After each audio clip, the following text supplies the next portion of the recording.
प्रिय विद्यार्थियों,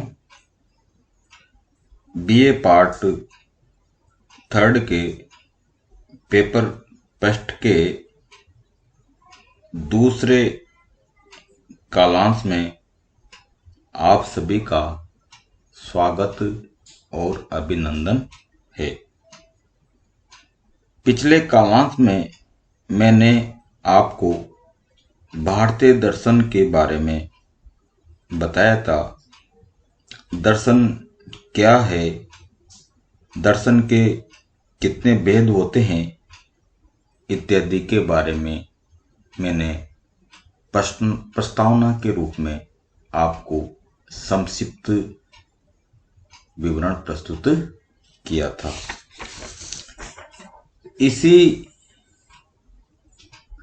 प्रसंग में आज मैं हमारे पाठ्यक्रम में प्रथम प्रश्न पत्र के अंतर्गत अन्नम भट्ट विरचित तर्क संग्रह नामक ग्रंथ है, तो उस तर्क संग्रह नामक ग्रंथ के बारे में मैं यहाँ पर आपको बताना चाहता हूँ। प्रस्तावना के अंतर्गत दार्शनिकों ने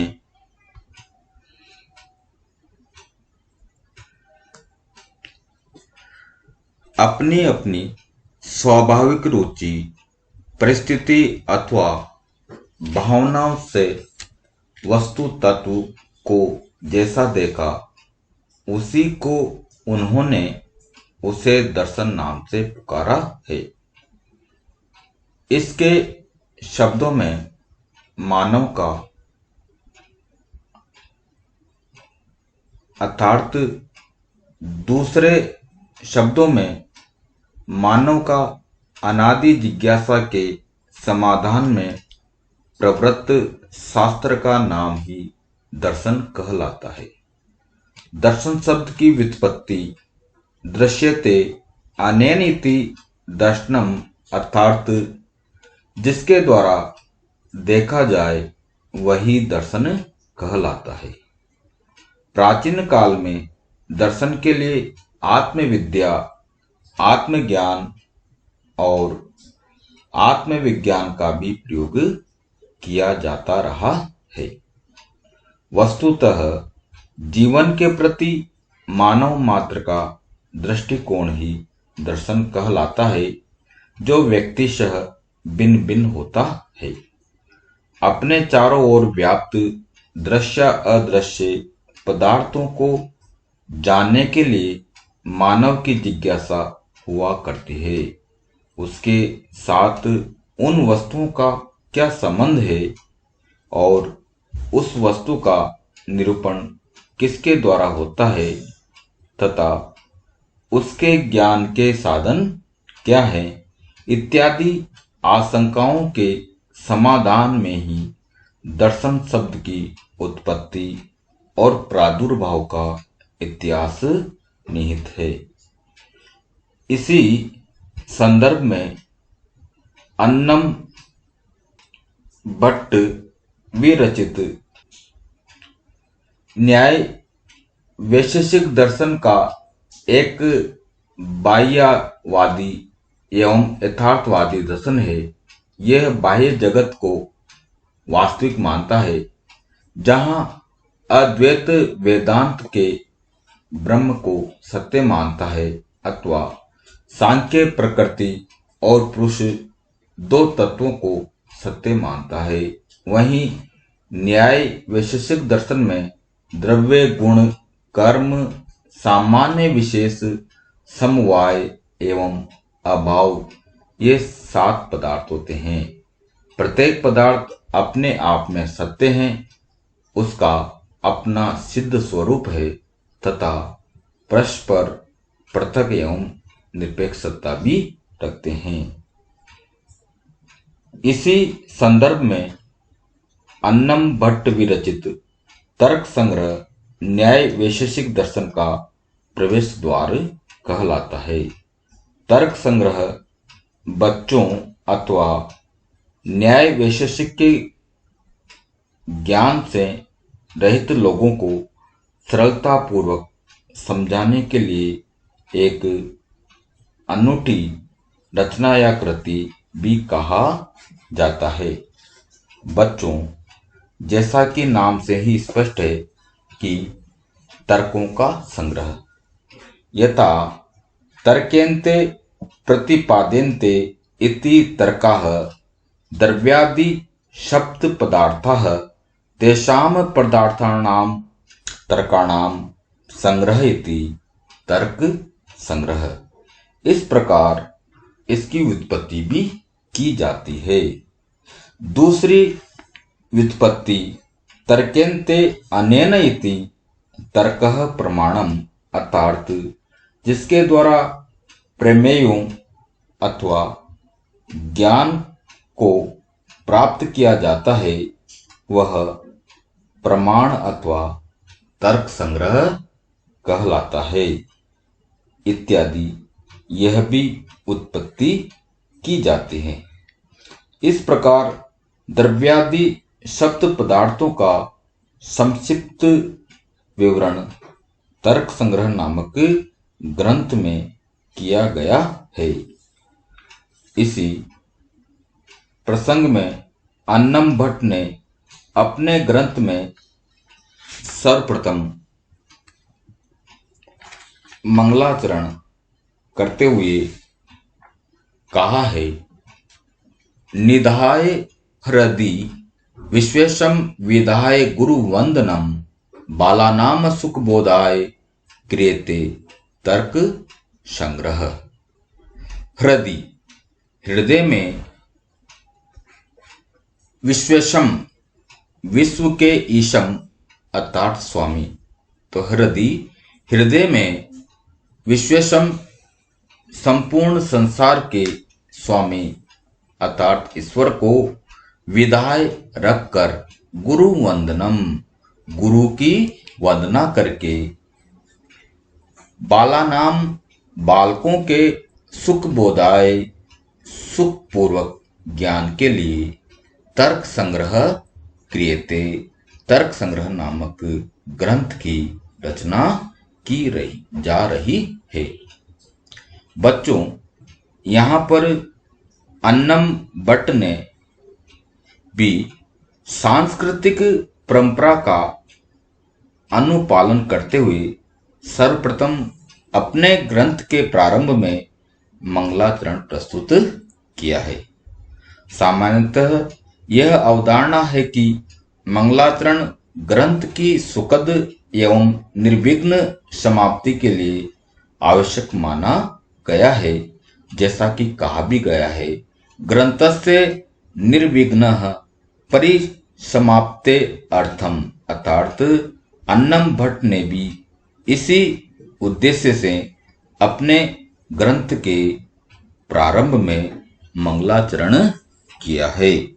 उन्होंने गुरु वंदन नामक मंगलाचरण अपने ग्रंथ में प्रस्तुत किया है। अब मैं संक्षेप में तर्क संग्रह ग्रंथ का क्या प्रयोजन है। कारिका में अन्नम भट्ट ने अपने ग्रंथ का प्रयोजन सुख बोधाय बताया है, जिसके उन्होंने दो अर्थ बताए हैं।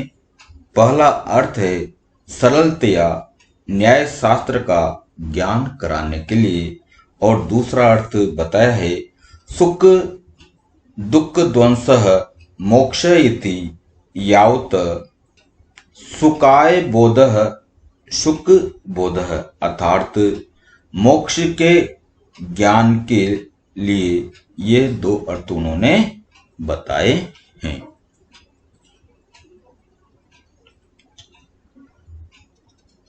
अन्नम भट्ट ने द्रव्यादि सप्त पदार्थों की व्याख्या करने वाला ग्रंथ होने के कारण ही इस ग्रंथ का नाम तर्क संग्रह किया है। और उन्होंने सप्त पदार्थों को अपने ग्रंथ में प्रस्तुत किया है। द्रव्य गुण कर्म सामान्य विशेष समवाया भावा सप्त पदार्थः, अर्थात द्रव्य गुण कर्म सामान्य विशेष समवाय और अभाव, ये 7 पदार्थ उन्होंने बताए हैं। यहां पर उन्होंने अपने ग्रंथ में उद्देश्य प्रकरण के बारे में बताया है।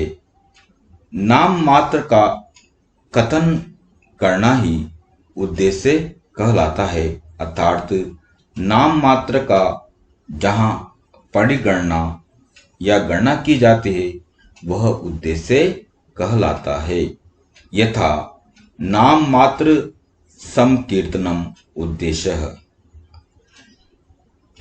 जब किसी विषय का परिग्रहण हो जाता है तब उसका लक्षण किया जाता है, जैसे गंधवती पृथ्वी, अर्थात किसी पदार्थ का वह गुण जो केवल उसी पदार्थ में रहता है या असाधारण होता है वह लक्षण कहलाता है। इसमें लक्षण की परीक्षा की जाती है, अर्थात जो हमने लक्षण दिया है वह सही है, तार्किक है कि नहीं है, ये विश्लेषण की तीसरी दशा कहलाती है और यही परीक्षा कहलाती है। यथा त्रिविधा शास्त्र प्रकृति उद्देश्यो लक्षणम प्रेक्षा च इति।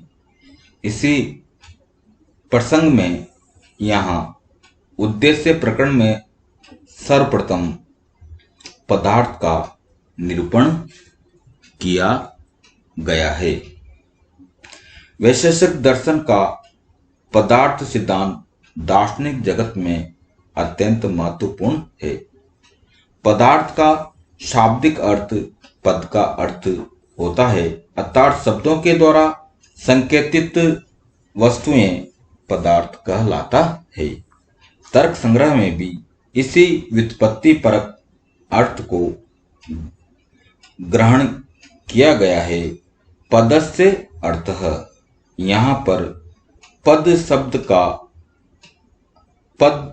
शब्द का पर्याय है तथा अर्थ की उत्पत्ति, अर्थात जिसे इंद्रियों द्वारा ग्रहण किया जाए वह अर्थ कहलाता है। इस प्रकार जिसे इंद्रियों द्वारा ग्रहण किया जाता है वह पदार्थ कहलाता है। इस प्रकार पदार्थ से अभिप्राय न्याय वैशेषिक दर्शन द्वारा स्वीकृत संसार के मूलभूत घटक, जिसके आधार पर समस्त संसार के स्वरूप एवं स्वभाव की व्याख्या की जा सकती है।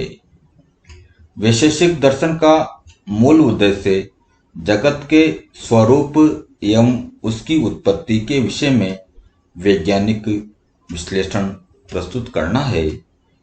इस वैज्ञानिक विश्लेषण को नित्य, अपरिवर्तनशील एवं कारण रहित भी कहा गया है। प्रशस्त पाद ने पदार्थ के मुख्यतः 3 लक्षण प्रस्तुत किए हैं। पहला है पदार्थ सत है, अर्थात प्रत्येक वस्तु जिसका अस्तित्व है वही पदार्थ कहलाता है। दूसरा पॉइंट दिया है पदार्थ ज्ञेय है, अर्थात यह जानने योग्य है। तीसरा पॉइंट दिया है पदार्थ अविदेय है, अर्थात पदार्थों के नाम दिए जा सकते हैं। इस प्रकार पदार्थ एक ऐसा प्रमेय विषय है जिसके विषय में विचार किया जा सकता है, जिसको नाम दिया जा सकता है। अतः अन्नम भट्ट ने भी अपने ग्रंथ में अवधेय को ही पदार्थ का सामान्य लक्षण कहा है। इस प्रकार अन्नम भट्ट ने तर्क संग्रह में पदार्थ के 7 भेद किए हैं।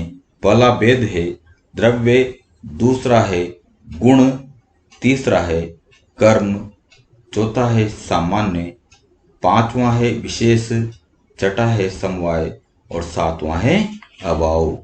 इन सभी पदार्थों का हम विस्तृत विवेचन अगले कालांश में करेंगे।